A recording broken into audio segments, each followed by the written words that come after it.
Hannon Armstrong went public this morning. The stock price a little bit below its range, started down, but it does look like it is back to moving upwards. I'm here with the CEO, Jeffrey Eckel. Let's talk about your business. Hannon Armstrong is a REIT, but not a REIT in the traditional sense of buildings with rent that you pass through.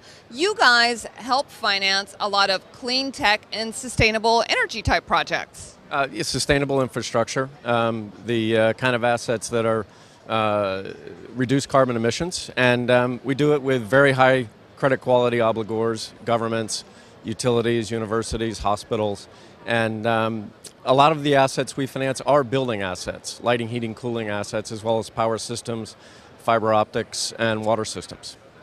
There is a lot of concern for Hannon Armstrong that there's a lot of dependence on government projects, and with sequestration and such, that could affect you having that much dependence on government.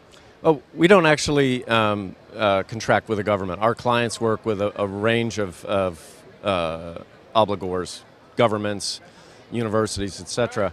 But really, sequestration, that's a great point. It's a really big driver for our business. Is what we do is we substitute for government appropriations in part of our business. So when government budgets are constrained, as they are at virtually every level, it's a terrific opportunity for Hannon Armstrong and our clients to allow those entities to, say, upgrade energy systems instead of laying off teachers or police.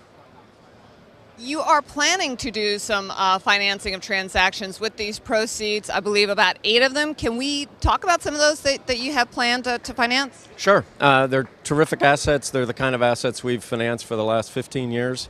They are a range of lighting, heating, cooling, and clean, sustainable kind of technologies. Most of these transactions are with the federal government as a primary beneficiary, but we have a terrific range of our clients who we're financing, all Fortune 100 companies, had to think of them all, that will do a terrific job with these new projects.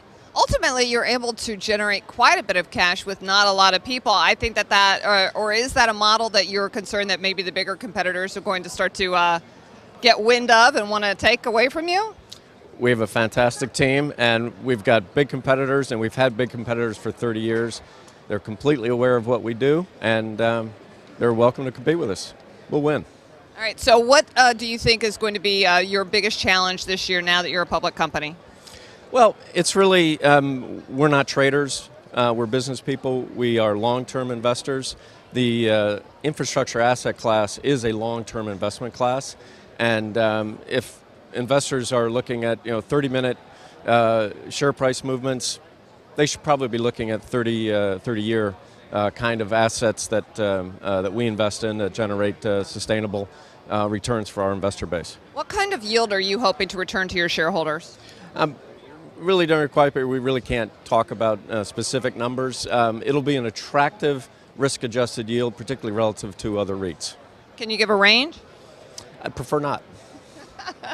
Well, it does sound like it is going to be definitely better than what you would get in the Treasury market. That's the CEO, Jeffrey Eckel, of Hannon Armstrong Sustainable Infrastructure Capital, going public today.